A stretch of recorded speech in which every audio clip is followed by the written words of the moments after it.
Guys welcome back to Vikram tutorial. एक बार फिर से स्वागत करते हैं आपके चाहते चैनल विक्रम ट्यूटोरियल पे। आज हम पढ़ने वाले हैं पौधे का विभिन्न भाग तथा पौधों का वर्गीकरण। तो चलिए वीडियो को शुरू करते हैं। और जो अभी तक नए हैं इस चैनल पे, आप लोग चैनल को सब्सक्राइब कर लें, क्योंकि अब लगातार ग्रुप डी, उसके बाद NTPC CBD 2 के लिए लगातार वीडियो प्रोवाइड किया जाएगा, तो आप लोग देखते रहें। तो चलिए पहला क्वेश्चन, वृद्धि वलय किसकी क्रिया से बनते हैं? तो इसका आंसर हो जाएगा कैम्बियम।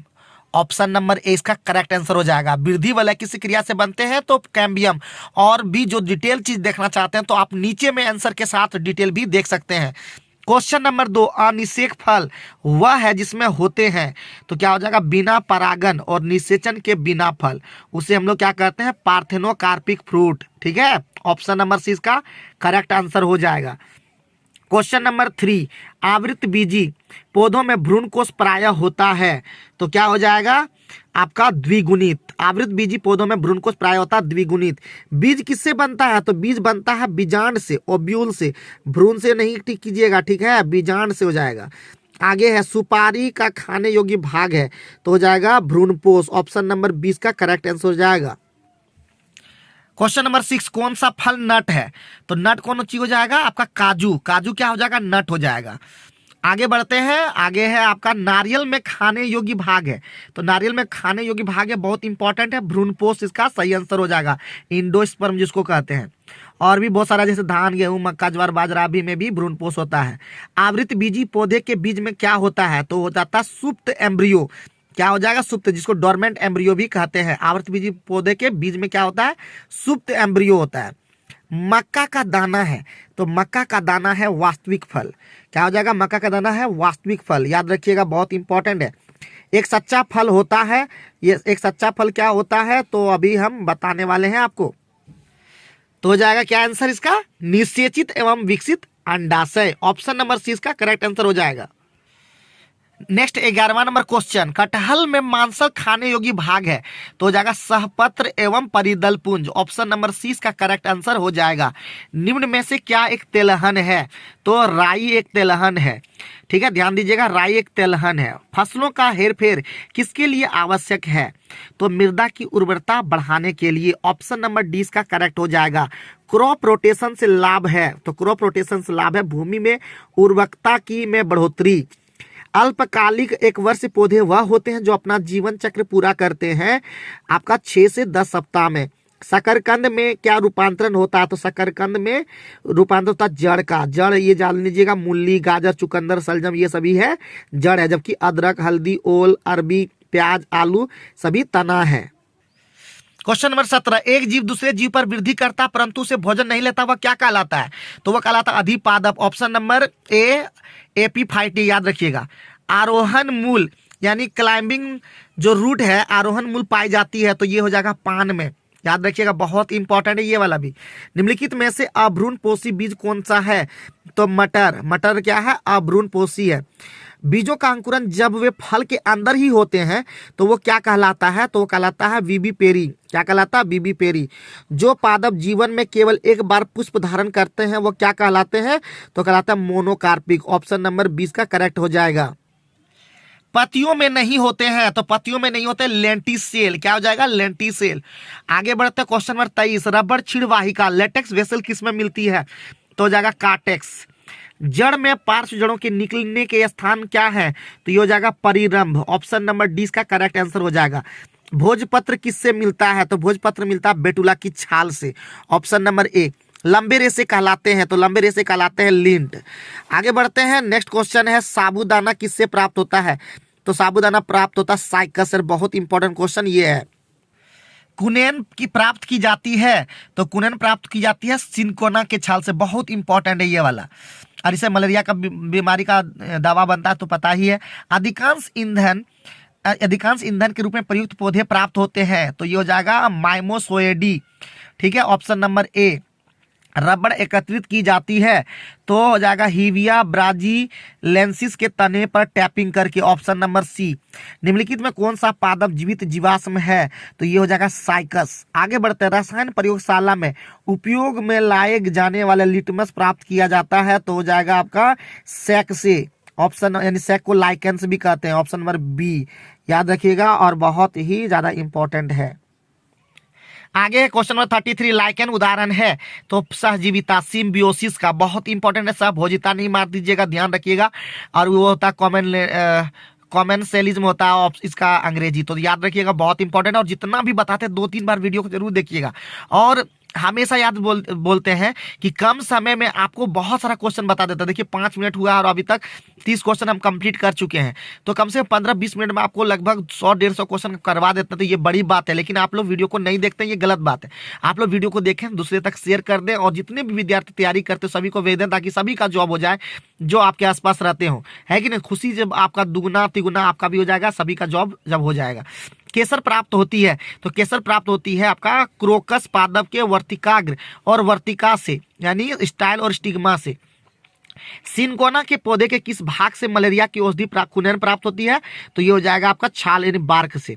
भूमि से जल मूल रोम में प्रवेश करता है, तो हो जाएगा चूसन दाब के कारण, यानी रूट हेयर में प्रवेश करता है, ये याद रखिएगा। वन अनुसंधान बहुत इंपॉर्टेंट, वन अनुसंधान संस्थान कहाँ स्थित है, तो ये हो जाएगा आपका देहरादून, बहुत ही इंपॉर्टेंट है। और कुछ इंपॉर्टेंट जैसे भारत पेट्रोलियम संस्थान Dehradun, oil and natural commission Dehradun, ये सभी है वहाँ पे। सैंडल पोटैटो वाला आपका देखिए पोटैटो के लिए शिमला में है। अवांछनीय पौधे को कहते हैं, तो अवांछनीय पौधे को कहते हैं खरपतवार, इसको वीड्स कहते हैं, ठीक है। तो संसार की अधिकतम खाद्यान्न फसलें किस कुल से संबंधित है, तो ग्रेमिनी। ये क्वेश्चन बहुत ही इंपॉर्टेंट है, ठीक है। और ग्रेमिनी के अंदर में कौन कौन आता है आप देख सकते हैं। सोलेनेसी के अंदर में कौन आता है, लेग्यूमिनेसी में कौन कौन आता है, क्रूसीफेरी में कौन सा आता है, सारे यहाँ पे डिटेल भी देख सकते हैं, और एक बार पढ़ के भी बता देते हैं।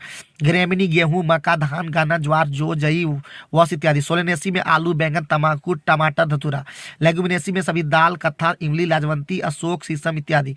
और क्रूसीफेरी में मूली, सलजम, सरसों, फूलगोभी। ये किसी में भी कभी कभी क्वेश्चन पूछ देता है, जैसे पूछ लेगा मूली किससे संबंधित है, तो क्रूसीफेरी से। भारतीय कृषि अनुसंधान संस्थान कहाँ स्थित है, तो ये आप जानते भी होंगे, नई दिल्ली में, बहुत इंपॉर्टेंट है, नई दिल्ली में इसका संस्थान है। निम्नलिखित में किसको एनपीके निर्दिष्ट कर दी है, तो एनपीके मतलब एन मतलब नाइट्रोजन, पी मतलब फास्फोरस और के मतलब पोटासियम, याद रखिएगा, बहुत इंपॉर्टेंट है ये। आलू किस कुल का है, तो आलू अभी बता चुके हैं, सोलेनेसी, ठीक है, सोलेनेसी का कुल का है आलू। भारत में एचआईवी उन्नत बीज, जिसको HYV सीड्स की किस्म किसके द्वारा आरंभ की गई, तो ये हो जाएगा MS स्वामीनाथन, बहुत ही इंपॉर्टेंट है, आपको पता भी होगा, MS स्वामीनाथन। नाइट्रोजन फिक्सिंग जीवाणु सामान्यतः पाए जाते हैं, तो लेग्यूमिनस पौधों में। आगे हाइड्रोफाइट्स कहते हैं, तो हाइड्रोफाइट्स कहते हैं बिना मिट्टी का पौधा, और ये बहुत इंपॉर्टेंट है, ये पता भी होगा आप लोग को। एपीफाइट वे पौधे हैं जो दूसरे पौधों पर आश्रित होते हैं, तो किसके लिए, यांत्रिक अवलंबन के लिए, याद रखिएगा, यांत्रिक अवलंबन के लिए। अदरक होता है रूपांतरित, अभी बता चुके, उसके पहले तना होता है। अदरक क्या होता है, तना होता है। प्याज है, तो प्याज क्या है, एक बल्ब है, प्याज एक बल्ब है जिसको हम तना के रूप में भी रखा जाता है, याद रखिएगा। परकंद के रूप में हल्दी अदरक, कंद के रूप में आलू, और कॉर्म के रूप में धनकंद के रूप में ओल और अरवी। समुद्र की सतह पर पाई जाने वाली वनस्पति को क्या कहते हैं, तो ये कहते हैं न्यूआंस। तंबाकू में पाए जाने वाला रसायन का क्या नाम है, तो निकोटीन, याद रखिएगा, बहुत ही ज्यादा इंपॉर्टेंट है। बीज की बुआई के समय सामान्यतः निम्नयुक्त उर्वरक का उपयोग किया जाता है, तो नाइट्रेट्स के रूप में। हर्बेरियम है, तो हर्बेरियम है सूखे रूप में जड़ी बूटियों का संग्रह, हर्बेरियम। निम्नलिखित में कौन सा मांस भक्षी पौधा है, तो ये हो जाएगा ब्लाडर वाट, ठीक है, ब्लाडर वाट। आगे बढ़ते हैं। लौंग जो सामान्य रूप से मसाले के रूप में काम आता है, प्राप्त होती है, तो ये होता है पुष्प कलिका से। क्या होता है, पुष्प कलिका से। पौधे के किस भाग में जूट तंतु पाया जाता है, तो ये होता है आपका तना होगा, तना, क्या होगा, तना, ऑप्शन नंबर सी। केले के पौधे की जड़ है, तो केले के पौधे की जड़ है पुष्प सबसन मूल, याद रखिएगा, सबसन मूल। और बाकी कुछ चीजें जो आप यहाँ पे डिटेल में जरूर देखें, उसको आप देखें वीडियो के माध्यम से। मूल गोप यानी रूट कैप नहीं पाया जाता है, तो ये होता है जलीय पौधों में, यानी जलोद्भिद में। आगे बढ़ते हैं। पाइनस है, तो पाइनस है एक वृक्ष, याद रखिए, पाइनस एक वृक्ष है, झाड़ी नहीं है, शाख नहीं है। सदाबहार पौधे वर्ष भर हरे रहते हैं, कारण है उसका एक अंतराल के बाद कम संख्या में पत्तियां गिरती है। ब्रायोफाइट्स है, ब्रायोफाइट्स है उभयचर, ब्रायोफाइट जो होता है वो उभयचर होता है। कच्चे नारियल से प्राप्त नारियल पानी क्या है, तो ये हो जाएगा आपका बहुल केंद्रक युक्त स्वतंत्र भ्रूण केंद्रकीय भ्रूणपोष, यानी ऑप्शन नंबर 20 का करेक्ट हो जाएगा। आलू किसका संशोधित रूप है, तो आलू संशोधित रूप है तना का। आगे बढ़ते हैं, गुलाबी क्रांति संबंधित है, तो गुलाबी क्रांति संबंधित है आपका प्याज से, ऑप्शन नंबर आपका डी हो जाएगा। निम्नलिखित में कौन सा सुमेलित नहीं है, तो सुमेलित नहीं है सी प्रतिरोधी एस्पिरिन, क्योंकि एस्पिरिन जो होता है वो होता है आपका एनाल्जेसिक या आपका एंटीपायरेटिक होता है, ये इसलिए एस्पिरिन हो जाएगा। दर्द निवारक यहाँ लिख भी दिया है। लिटमस अम्ल क्षार सूचक प्राप्त होता है, तो ये होता है लाइकेन से। निम्नलिखित में कौन सा पादप रेशा तने से प्राप्त किया जाता है, तो होता है सनई, जिसको पटुआ, सन, ये सब जूट, ये सभी कहते हैं, ठीक है। निम्नलिखित पादपों में से किसका संग्रह अंग तना नहीं है, तो ये हो जाएगा शकरकंद। शकरकंद एक जड़ होता है। गेहूं में रोटी बनाने के गुणों को प्रभावित करने वाला पदार्थ है, तो ये हो जाएगा ग्लूटीन, ऑप्शन नंबर ए। फल तथा सब्जियों में मोम के घोल का उपयोग किया जाता है उनका भंडारण काल बढ़ाने के लिए। पैगिंग एक लाभकारी प्रक्रिया है, तो मूंगफली में। भारतीय दलहन शोध संस्थान कहाँ स्थित है, दलहन वाला याद रखिए कानपुर में। टिड्डियां भारत में प्रवेश करती है किधर से, तो पाकिस्तान से। देखिए टिड्डियां भारत में पाकिस्तान से प्रवेश करती है। जुगनू किस परिघटना की वजह से शीत प्रकाश देता है, तो ये हो जाएगा बायो संदीप्ति, ठीक है, याद रखिएगा। निम्नलिखित में कौन सा एक पाचक तंत्र की भित्तियों में से द्रुततम गति से अवशोषित होता है, तो ये हो जाएगा विष के रूप में लिया गया डीडीटी। 75 नंबर, मृतिका शिल्प, मृत भांड और कांच उद्योगों में श्रमिकों को सामान्यतः होने वाला व्यावसायिक स्वास्थ्य संकटों में से एक क्या होगा, सिलोकोसिस है, याद रखें सिलोकोसिस। प्याज के काटने और छीलने पर किसकी विद्यमानता के कारण आंखों में पानी आता है, तो कोशिकाओं में सल्फर। प्याज परिवर्तित रूप है, तो यह है तने का। आगे है, निम्न में से कौन सा सहजीवी नाइट्रोजन यौगिकरण जीवाणु है, तो ये हो जाएगा राइजोबियम। पटसन के रेशे है, तो पटसन के रेशे है आपका द्वितीयक फ्लोएम के बास्ट रेशे, याद रखिएगा। 80 नंबर, हरे और स्वच्छ उत्पादन का लक्ष्य क्या है, तो ये हो जाएगा अपशिष्ट न्यूनतीकरण। स्पंज क्या है, तो स्पंज एक जंतु है। अब स्तंभ मूल पाए जाते हैं, तो ये होता है मक्का में। छत्रक है एक कवक, फंगस। कपास का एक प्रमुख घटक है, तो ये हो जाएगा सेलुलोज। रेशम तंतु, रोम, पीच, नख और नखर निर्मित होते हैं, तो हो जाएगा आपका केराटिन। तंबाकू में निहित है, तो तंबाकू में निहित है निकोटीन। बाड़ बनाना, एकत्रित करना और ऊन कटाई जैसे कुछ गतिविधियां इससे संबंधित है, तो ये हो जाएगा भेड़ पालन। नेक्स्ट क्वेश्चन, नीला हरा शैवाल इस समूह में सम्मिलित किया गया है, तो ये हो जाएगा आपका साइनोबैक्टीरिया नील जीवाणु। आगे बढ़ते हैं, नेक्स्ट क्वेश्चन, स्पिग्मोमेनोमीटर एक उपकरण जिससे क्या मापने के लिए प्रयोग किया जाता है, तो ये रक्तदाब मापने के लिए किया जाता है, बहुत ही ज्यादा इंपॉर्टेंट है। प्याज का खाद्य अंश है, तो ये है तना। सब पोषित थैलोफाइटो वाले क्लोरोफिल को क्या कहते हैं, तो ये हो जाएगा आपका शैवाल। कुकुरमुत्ता है एक फफूंद, यानी जिसको हम लोग कहते हैं फंजाई। पान की लता में से बनने वाली जड़ कौन सी होती है, तो ये हो जाएगा आरोही जड़, ऑप्शन नंबर सी। निम्न में से कौन सा फसल संयोजन भारत की मिश्रित फसलों में इस्तेमाल नहीं किया जाता है, तो चावल और मूंगफली, याद रखिएगा ऑप्शन नंबर सी। पौधों में पत्तों के पृष्ठ पर पाए जाने वाले लघु छिद्रों के क्या नाम है, तो रंध्र। वनस्पति जगत के गैर हरित विषम पोषित पौधे कौन से होते हैं, तो होते हैं फंजाई। कौन से पादप मरुस्थल की जल दाब स्थितियों में विकसित होते हैं, तो जीरोफाइट। युग्मन और प्रतिकर्षण किसकी दो अवस्थाएं हैं, तो ये हो जाए सहलग्नता। पत्ता गोभी खाद्य पदार्थ का संग्रह कहाँ करता है, तो ये हो जाएगा पत्ता गोभी, ऑप्शन नंबर डी। बबुल वृक्ष को क्या कहा जाता है, तो बबुल वृक्ष को कहता है एल्बिजिया लेबेक। जब हम छुई मुई के पौधे की पत्तियों को छूते हैं तो पत्तियां बंद हो जाती है, इस गति को क्या कहते हैं, तो हो जाएगा आपका रसायन अनुकुंची गति। उपत्वचा किसमें नहीं होती है, तो पत्ती में। पीड़क, मुख्य पीड़क जंतुनाशी गुण इन किसमें होते हैं, तो हो जाएगा जेट्रोफा से बायोडीजल बनाया जाता है, ऑप्शन नंबर ए जेट्रोफा। अगर किससे तैयार किया जाता है, तो ये हो जाएगा शैवाल से। मूल का जल अवशोषण में संबंध भाग है, तो हो जाएगा मूल रोपों का जोन क्षेत्र। आगे बढ़ते हैं, पौधे का कौन सा हिस्सा पानी और खनिज के परिवहन को सक्षम करता है, तो हो जाएगा जाइलम, ऑप्शन नंबर सी।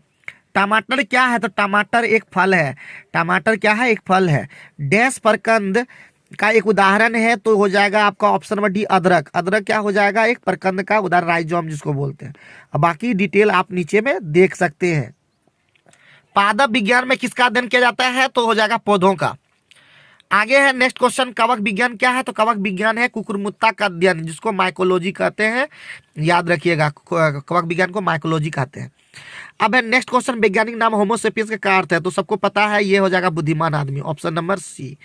आगे है नेक्स्ट क्वेश्चन, किस पौधे का वैज्ञानिक नाम सोलेनम ट्यूबरोसम है? तो बहुत इंपॉर्टेंट है, आलू का वैज्ञानिक नाम सोलेनम ट्यूबरोसम है। 113 नंबर क्वेश्चन, लुप्त प्राय भारतीय औषधीय पौधा प्रजाति है? तो हो जाएगा तुलसी। तुलसी क्या हो जाएगा? लुप्त प्राय भारतीय औषधीय प्रजाति। आगे बढ़ते हैं, खाना बनाने और स्वाद हेतु प्रयोग किया जाने वाला अदरक राइजोम है, जो क्या है? एक भूमिगत तना है, ध्यान दीजिएगा, भूमिगत तना है अदरक। आगे बढ़ते हैं नेक्स्ट क्वेश्चन की ओर। क्वेश्चन नंबर 115, निम्नलिखित में से पेड़ के वर्षों की आयु का पता लगाने हेतु कौन सी तकनीक का प्रयोग किया जाता है? तो पेड़ के छल्लों की संख्या गिनना बहुत इंपॉर्टेंट है, क्वेश्चन आ चुका है ये सभी, और जितने भी आपको बताते हैं उसी में से क्वेश्चन आता है, तो लगातार पढ़ें और वीडियो को देखें, और 20 मिनट में सोचिए आपका लगभग 150 क्वेश्चन के आसपास आप लोग का कंप्लीट कर देंगे। बायोलॉजिकल हॉटस्पॉट की मुख्य विशेषता निम्नलिखित है? तो कुछ प्रजातियों की फिलहाल विलुप्तता की स्थिति, ऑप्शन नंबर सी। जीटन डैश में उत्पादित किया जाता है और जाइलम में डैश संचारित किया जाता है, जहां यह कोशिका विभाजन को बढ़ावा देता है। तो ये हो जाएगा जड़ों और टहनियों, यानी जीटन जड़ों में उत्पादित किया जाता है और जाइलम में टहनियों में संचारित किया जाता है, और यह कोशिका विभाजन को बढ़ावा देता है। आगे बढ़ते हैं, मूली किसका उदाहरण है? तो मूली जो उदाहरण है जड़ का, और यहाँ पे सारी चीजों का उदाहरण भी देख सकते हैं, बहुत इंपॉर्टेंट है। प्याज काटते समय आंखों में जलन पैदा करने वाला यौगिक कौन सा है? तो आपका हो जाएगा सी, सल्फर। रिक्त स्थानों में सबसे उपयुक्त विकल्प भरना, वे पौधे जिनमें पौधे के विभिन्न भाग में उपस्थित नहीं होते वह होते हैं। तो option number B, thallophyta. Question number 121, इनमें से कौन सा एक सेप्रोट्रॉप है? तो ये हो जाएगा कुकुरमुत्ता, ठीक है, जिसको मशरूम कहते हैं। एक पौधे के तने या जड़ का घेरा किस कारण बढ़ता है? तो हो जाएगा लेटरल मेरिस्टेम, ठीक है, ऑप्शन नंबर ए इसका करेक्ट आंसर हो जाएगा। यदि डैश शामिल हो तो और भी अधिक विविधता उत्पन्न हो जाएगी, तो लैंगिक प्रजनन, ऑप्शन नंबर ए इसका करेक्ट आंसर हो जाएगा। निम्नलिखित में कौन सा द्विबीजपत्री पौधे की विशेषता नहीं है? तो हो जाएगा इन पौधों में तंतुमय जड़ें होती है, विशेषता नहीं होती है, बाकी सभी विशेषताएं होती है। तो 125 नंबर क्वेश्चन, बाकी यहाँ डिटेल भी आप देख पा रहे हैं। एम्फीबियन पौधों को निम्नलिखित में किस समूह में रखा गया है? तो ये रखा गया है आपका ब्रायोफाइटा, जैसा कि पहले भी इस क्वेश्चन का जवाब मिल चुका है आपको। डैश नग्नबीजी होते हैं, तो आपका पाइनस नग्नबीजी होते हैं, और पाइनस से प्राप्त होना चिलगोजा भी खाने का काम होता है। इस सब आप डिटेल यहाँ पे देख सकते हैं। जीवित जीवाश्म को साइकस खाता है, यानी साइकस को जीवित जीवाश्म कहा जाता है, ये सभी आप डिटेल यहाँ देख सकते हैं। रिक्त स्थानों में सबसे उपयुक्त विकल्प को भरना है। वे पौधे जिनमें पौधे के विभिन्न भाग में उपस्थित नहीं होते वे क्या होते हैं? डैश समूह से संबंधित होते हैं, तो वो होते हैं थैलोफाइटा से। निम्नलिखित प्लांट में से कौन सा प्लांट बॉडी है जो जड़ों और तनों और पत्तियों में अलग नहीं है? तो ये हो जाएगा आपका स्पाइरोगाइरा। क्या हो जाएगा आंसर? स्पाइरोगाइरा। आगे बढ़ते हैं, जड़ों की कोशिकाओं में लंबे रोमों जैसे भाग को क्या कहते हैं? तो ये होता है रूट हेयर। क्या हो जाएगा answer? Root hair, option number A. आगे बढ़ते हैं नेक्स्ट क्वेश्चन की ओर। नेक्स्ट क्वेश्चन है, पौधे में फ्लोएम डैश के परिवहन के लिए उत्तरदायी है? तो हो जाएगा भोजन, ऑप्शन नंबर आपका बी हो जाएगा आंसर। 131 नंबर क्वेश्चन, निम्न में से कौन जाइलम का प्रकार नहीं है? तो सीव ट्यूब इसका करेक्ट आंसर हो जाएगा, जाइलम का प्रकार नहीं है, जबकि जाइलम फाइबर, ट्रेकेइड, नलिकाएं, ये सभी क्या है? जाइलम का प्रकार होते हैं। आप यहाँ पे सारा चीज देख सकते हैं, ठीक है। निम्नलिखित में कौन सा गुण द्विबीजपत्री पौधों का एक गुण नहीं है? तो ये हो जाएगा रेशेदार जड़। रेशेदार जड़ जो है वो द्विबीजपत्री पौधे का गुण नहीं होता है। आगे बढ़ते हैं, निम्नलिखित में से कौन सा राइजोम का उदाहरण है? तो हो जाएगा अदरक। अदरक जो है राइजोम का उदाहरण है, और ये पहले भी हो चुका है, इसके इसी सेशन में अभी पहले ही हो चुका है ये वाला। निम्नलिखित में से कौन से पौधों के बीज में 2 बीजपत्र होते हैं? तो ये आंसर हो जाएगा कलमी। कलमी में 2 बीजपत्र होते हैं। क्वेश्चन नंबर 135, प्राकृतिक वनस्पति जनन किस में नहीं पाया जाता है? तो केला में नहीं पाया जाता है। आगे बढ़ते हैं, नेक्स्ट क्वेश्चन, निम्नलिखित में से कौन से पौधे में आवरण रहित बीज पाए जाते हैं? तो ये हो जाएगा देवदार। आगे नेक्स्ट क्वेश्चन, निम्नलिखित में से कौन ब्रायोफाइटा नहीं है? तो ये हो जाएगा कारा। कारा जो होता है जिसको हम लोग ब्रायोफाइटा नहीं होता है। आगे है, the phloem in the plant does not function of, क्या हो जाएगा इसका आंसर? तो इसका आंसर हो जाएगा conduction of food. 139 number question, which of the following is a unicellular green algae. तो इसका आंसर हो जाएगा क्लेमाइडोमोनास। बहुत इंपॉर्टेंट है, ये वाला भी ध्यान रखिएगा और सारी चीजें आप डिटेल यहाँ पे देख सकते हैं, ठीक है। 140 नंबर क्वेश्चन, पौधे में डैश अवशोषण और ऊपरी गतिविधि में जड़ों से पत्तियों तक पानी और खनिजों के संचरण में मदद करता है, तो ये हो जाएगा पासपोत्सर्जन। बहुत इंपॉर्टेंट है। आगे बढ़ते हैं और आगे बढ़ने पे आपको मिलेगा डैश, और डिटेल भी आप यहाँ पे देखते रहिएगा, ठीक है। डैश एक बीजपत्री पौधा है, मोनोकोट पौधा, एक बीजपत्री पौधा है, तो ये हो जाएगा आपका लहसुन। लहसुन क्या है? एक बीजपत्री पौधा है।